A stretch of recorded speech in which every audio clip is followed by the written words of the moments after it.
Friends, welcome to Aptitude Skills. আজি আমি চাম Assam police, Assam transport department, Assam excise department আৰু ডাইৰেক্টৰেট অফ ছেকেণ্ডেৰী এডুকেশ্যনৰ যোনখিনি 2020 ৰিক্ৰুটমেণ্ট আহিছিলে তাৰ আমি লজিকেল ৰিজনিং ছেকশ্যনটো ঠিক আছে। অলৰেডি আপোনাৰ পাৰ্ট 5লৈকে মই কৰাই দিছোঁ। আপোনাৰ চিৰিজ কমপ্লিশ্যন হৈছে আৰু কোডিং ডিকোডিং হৈ গৈছে। চ' এইখিনি ভালকৈ চাই ল'ব। আজি নতুন চেপ্টাৰ এটা মই লৈ আহিছোঁ, চেইন ৰুল।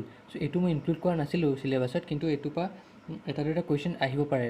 চ' ইমান কনফিডেণ্ট নাই যে আহিব, কিন্তু তথাপিও মই এইটো চেপ্টাৰ আপোনালোকক ধুনীয়াকৈ বুজাই দিওঁ, কাৰণ কমেণ্ট ছেকশ্যনত মোৰ বহুতে কৈছে যে চেইন ৰুলটো আপোনালোকে শিকাই দিয়ক, ঠিক আছে। চ' এইটোত অলপ কনফিউজন আছে বহুতৰ।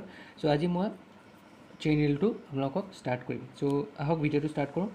চ' ফাৰ্ষ্ট আমি চেইন ৰুল জনাৰ আগত আমি ডাইৰেক্ট আৰু ইনডাইৰেক্ট প্ৰপ'ৰ্শ্যনটো জানি ল'ব লাগিব, ঠিক আছে। মই একদম চিম্পলত কৰিম, মই ডাইৰেক্ট ইনডাইৰেক্ট প্ৰপ'ৰ্শ্যনত মই নকৰা অংকবোৰ, কিন্তু তথাপি মই আপোনালোকক ডাইৰেক্ট প্ৰপ'ৰ্শ্যনটো মই শিকাই দিওঁ। ডাইৰেক্ট প্ৰপ'ৰ্শ্যন আৰু ইনডাইৰেক্ট প্ৰপ'ৰ্শ্যন, এই দুটা মানে কি হয় আপোনাৰ, ঠিক আছে। ডাইৰেক্ট প্ৰপ'ৰ্শ্যন আৰু ইনডাইৰেক্ট প্ৰপ'ৰ্শ্যন, ধৰি লওক যদি কিবা এটা ভেলিউ ইনক্ৰিজ হয়, ধৰি লওক এক্সৰ ভেলিউ যদি আমি ইনক্ৰিজ কৰি গৈ আছোঁ, ৱাই ভেলিউ ডিক্ৰিজ হৈ গৈ আছে, তেতিয়া আপোনাৰ এইটো ইনডাইৰেক্ট প্ৰপ'ৰ্শ্যনত পৰিব। মানে ধৰি লওক এক্স ইকুৱেল টু 1/y, যদি মই এনেকৈ লিখোঁ, তে এক্সৰ ভেলিউ যদি মই ইনক্ৰিজ কৰোঁ, ৱাই ভেলিউ কমি যাব। যদি মই এক্স আৰু ৱাই ভেলিউ 2 লৈ লওঁ, x equal to Y equal to 2 যদি আমি লৈ লওঁ, চ' 2 1/2 হ'ল। চ' ইয়াত 2 হ'ল, আমি ইয়াত কিমান পাম 0.5। চ' এক্সৰ ভেলিউ ইনক্ৰিজ কৰিছোঁ, ৱাই ভেলিউ ডিক্ৰিজ হৈছে। চ' এইটোক কি বুলি কোৱা হয়, ইনডাইৰেক্ট প্ৰপ'ৰ্শ্যন, বুজি পালে।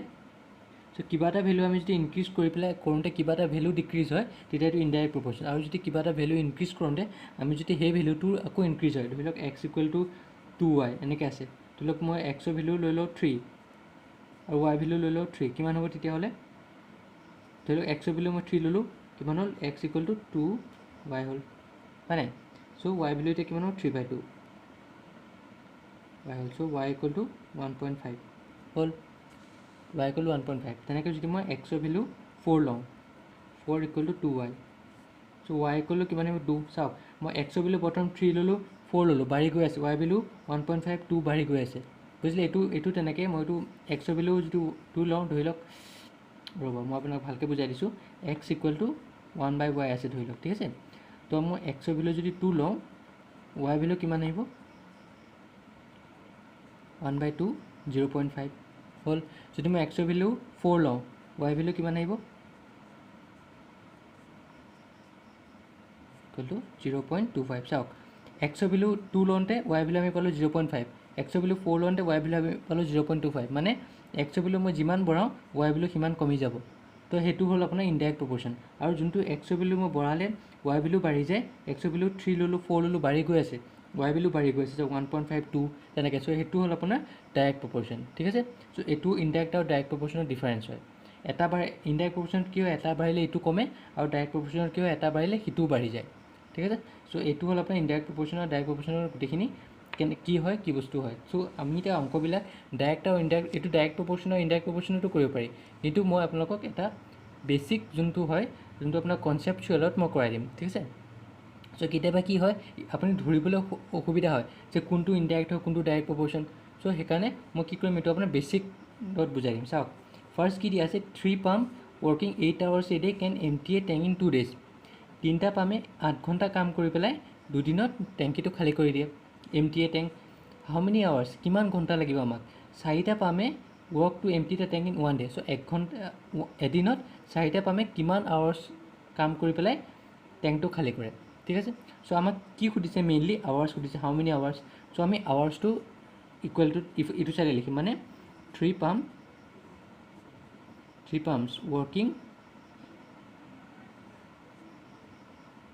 Working 2 days। আমি আৱাৰ্ছটো যোনটো আমাক লাগে, আৱাৰ্ছটো সেইটো আমি ইটো চাইডে লিখিম, ৱৰ্কিং 2 days। কিমান দিনত খালী কৰে, 8 hours a day, হয়নে, 8 hours a day। 3 pump working 2 days, 8 hours a day পাৰ কৰি পেলাই, মানে ডাইৰেক্ট আপুনি লিখি দিছোঁ 3 পাম্প 2 days 8 hours, ঠিক আছে। 3 পাম্প 2 days 8 hours। চ' আমাক আৱাৰ্ছ লাগে কাৰণে আমি আৱাৰ্ছটো এইটো চাইডে লিখি দিছোঁ, হ'ল। এতিয়া চাওক, যদি মই পাম্পটো কমাই দিওঁ, আৱাৰ্ছটো বাঢ়ি যাব, কাৰণ 3টা পাম্পে 8 ঘণ্টা কাম কৰি পেলাই এম্পটি কৰিছিলে, খালী কৰিছিলে। আৰু পাম্পটো যদি মই কমাই দিওঁ, সিহঁতে বেছি টাইম লাগিব, হয় নাই। চ' 1 পাম্প যদি মই লৈ লওঁ, 1 পাম্প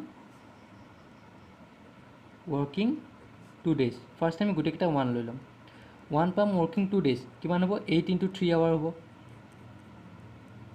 হ'ব নাই কাৰণ চাওক তিনিটা পামে যদি তিনিটা পামে দুদিন কাম কৰি পেলাই 8 ঘণ্টা পাৰ ডে কাম কৰি খালী কৰিছিলে মানে এই টুটো আমি কনষ্টেণ্ট ৰাখিছোঁ চ' মোক ইয়াত চালি হ'ব তিনিটা পামে 8 ঘণ্টা লাগিছে খালী কৰোঁতে চ' এটা পাম্প কিমান দিন লাগিব বেছি লাগিব হয় নাই পাম্পটো মই কমাই দিওঁতে এইটো বেছি হৈ গ'ল চ' এইটো ইনডাইৰেক্ট প্ৰপৰ্চনত পৰিলে তো মই জাষ্ট কৈ দিছোঁ চ' এটা পামে কিমান ডেজ লাগিব 8 × 3 আৱাৰ্ছ চাওক পাম্পটো কমাই দিয়াৰ লগে লগে টাইমটো বেছি লাগি যাব কাৰণ তিনিটা পামেতো 8 ঘণ্টা কাম কৰিহে হেৰি কৰিছিলে খালী কৰিছিলে যদি মই পাম্পটো কমাই দিওঁ টাইমটো বেছি লাগিব ঠিক আছে চ' এটা পামে দুদিনত ইমান লাগিব চ' এটা পামে এতিয়া ৱৰ্কিং 1 ডে কিমান হ'ব এইবাৰ আমি দিনটো কমাইছোঁ দিনটো কমালেও কি হ'ব টাইমটো বাঢ়ি যাব গম পাইছে চ' এটা পামে দুদিন কাম কৰি ইমানখিনি আৱাৰ্ছত কামটো শেষ কৰে চ' এদিনত কিমান ঘণ্টা সি কৰিব চ' দুদিনতে সি ইমানখিনি কৰে চ' এদিনত বেছি লাগিব চ' 8 × 3 × 2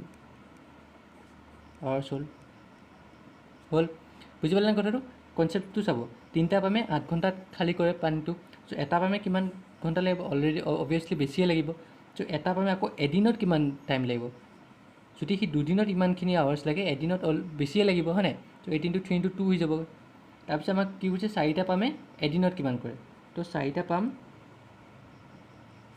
ৱৰ্কিং 1 ডে চ' 1 ডেত ৱৰ্কিং কৰিলে কিমান এতিয়া চাব পাম্পটো বাঢ়িলে পাম্পটো আমি কমাই আনিছিলোঁ মাল্টিপ্লাই কৰি আহিছিলোঁ পাম্পটো অলৰেডি বাঢ়ি গ'লে কি হ'ব জাষ্ট আপোনাৰ মাল্টিপ্লাই হৈ যাব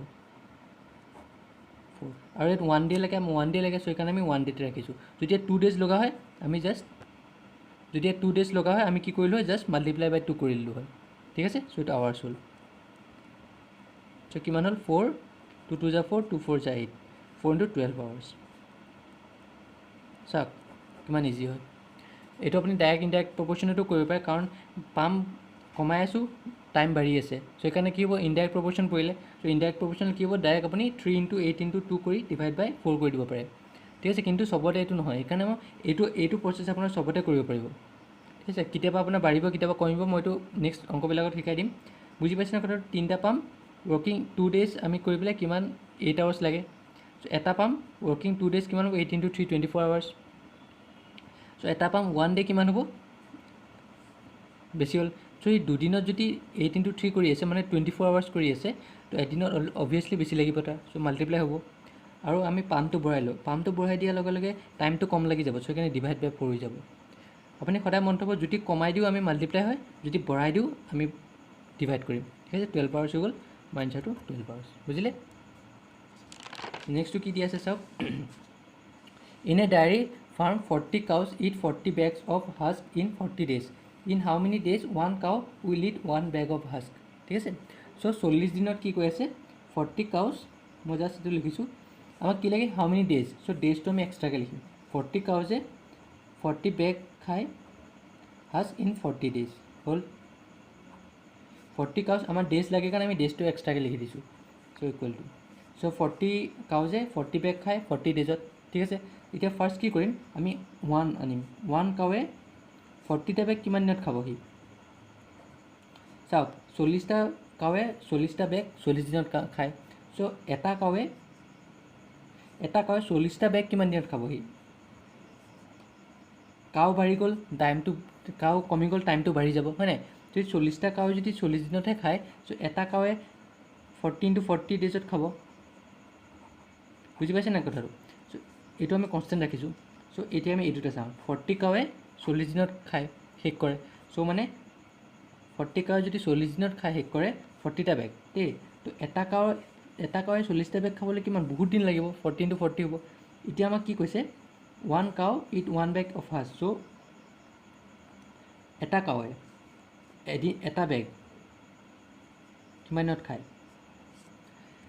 40টা কাৱে 40টা বেগ 40 ডেজত খাই শেষ কৰে চ' এটা কাৱে 40টা বেগ খাবলৈ বহুত দিন লাগি যাব চ' 14 × 40 হৈ যাব চ' এতিয়া এটা কাৱে এটা বেগ খাবলৈ কিমান দিন লাগিব চাওক বেগটো কমিলে বেগটো কমি গ'ল ইয়াত চাওক ইয়াত দুটা আছে এই দুটাৰ মাজত আপোনাৰ এইটো আৰু এইটোৰ মাজত আছে কি হ'ব আপোনাৰ ইনডাইৰেক্ট হৈ আছে কাউ কমি আছে ডেজ বাঢ়ি আছে, কিন্তু বেগ আৰু ইয়াৰ মাজত ডাইৰেক্ট হৈ আছে।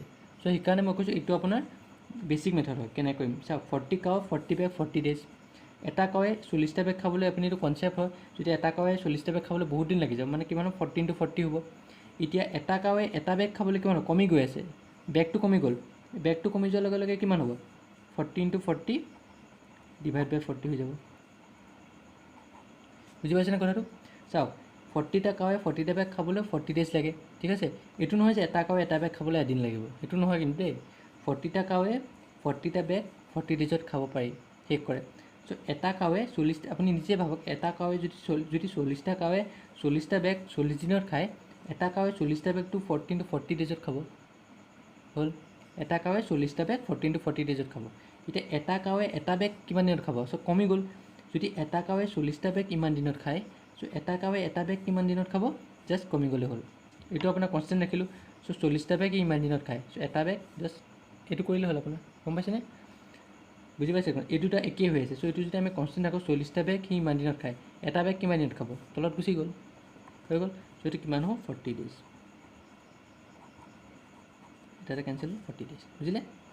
চাওক কিমান ইজি হয়। আপুনি ডাইৰেক্ট ইনডাইৰেক্ট প্ৰপ'ৰ্শ্যন কৰিব যায়, ফাৰ্ষ্ট আপুনি এইটো আকৌ ইয়াৰ লগত আকৌ এইটো আপোনাৰ ইনডাইৰেক্ট প্ৰপ'ৰ্শ্যন হৈ আছে, আকৌ ইয়াৰ লগত এইটো ডাইৰেক্ট প্ৰপ'ৰ্শ্যন হৈ আছে। চ' সেইটো কাৰণে, ঠিক আছে। কিছুমান অংকত দুটা হৈ থাকে, চ' সেইকাৰণে আপুনি যদি এইটো মেথড ইউজ কৰে তাৰমানে চবতে একেই হ'ব, জাষ্ট কনচেপ্টটো বুজিলে হ'ল। কুৱেশ্যনটোত কি দিয়া আছে, in a camp there is a meal for 120 men or 200 children. If 150 children have taken the meal, then how many men will be catered to with remaining meal. মানে এটা কেম্পত মিল আছে, কিমান মিল আছে, 120টা মানুহৰ বা 200টা চিলড্ৰেনৰ মিল খাব পাৰে। চাওক এইটো অৰ আছে, চাওক এইটো মনত থ'ব, অৰ আছে মানে 120 মেন বা 200 চিলড্ৰেন, এইটো একেই হৈ আছে। 120 মেনটোৱে কিমান মিল খাব পাৰে আৰু 200 মিল চিলড্ৰেনটোৱে যিমান খাব পাৰে একেই আছে, ঠিক আছে। চ' এতিয়া কৈছে 150টা চিলড্ৰেনে খাই দিলে মিলটো, চ' বাকী কিমানটা মানুহে খাব পাৰিব। 120 মেন আমি অলমষ্ট ইকুৱেল টু ধৰোঁ, কিমান হ'ব 200 চিলড্ৰেন, হয়নে? মানে 120 মেন অৰ 200 চিলড্ৰেন আছে, চাওক 120 মেন অৰ 200 চিলড্ৰেনটো চাওক, 120টা মানুহ বা 200টা চিলড্ৰেন। চ' 120টা মানুহৰ যিমান খাব পাৰে 200টা চিলড্ৰেনে একেই খাব পাৰে, সেইটো মানে এই লাইনটো মানে, ঠিক আছে। এতিয়া এটা মানুহে কিমান খাব পাৰে, এটা মানুহৰ এগেইনষ্টত কেইটা হ'ব 200/120 চিলড্ৰেন, হ'ল। এতিয়া কি লাগে আমাক, উল্টা হ'ল, চৰি এইটো দেই, উল্টা হ'ল 200 চিলড্ৰেন, কাৰণ আমাক মেনহে লাগে।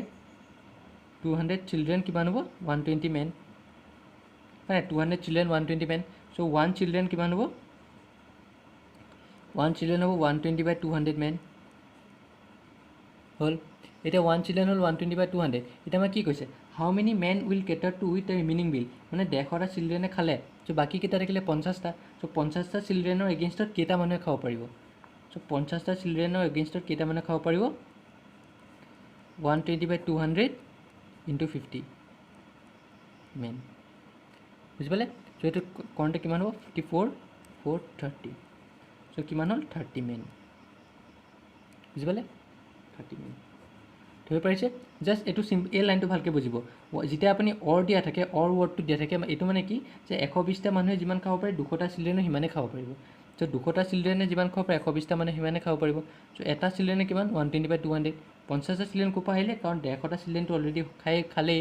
চ' বাকী যিখিনি আমাক কি সুধিছে, বাকী যিমান চিলড্ৰেন আছিলে সেইকেইটা এগেইনষ্টত কিমানটা মানুহে খাব পাৰিব। চ' 50টা চিলড্ৰেনৰ এগেইনষ্টত 30টা মানুহে খাব পাৰিব, বুজিলে? চ' আজি লাষ্ট কুৱেশ্যনটোলৈ আহোঁ। কি দিয়া আছে, if 7 spiders make 7 web in 7 days, then 1 spider will make 1 web in how many days। তো 7 স্পাইডাৰ হ'ল, আমাক কি লাগে ডেজ লাগে। চ' ডেজটো আমি এক্সট্ৰাকৈ থ'লোঁ, 7 ৱেব 7 days, হ'ল।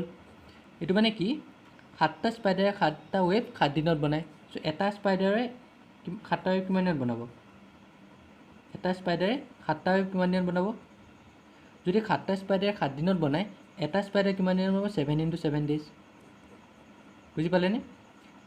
7টা স্পাইডাৰ, এইটো আমি কনষ্টেণ্ট ৰাখিছোঁ, চ' সেইকাৰণে কি হ'ল 7টা স্পাইডাৰে 7 দিনত বনায়। চ' এটা স্পাইডাৰে কিমান দিনত বনাব 49 days লাগিব। এটা স্পাইডাৰে 7টা ৱেব বনাবলৈ 49 days লাগিব, কাৰণ 7টা স্পাইডাৰে 7টা ৱেব বনাবলৈ 7 দিন লাগে।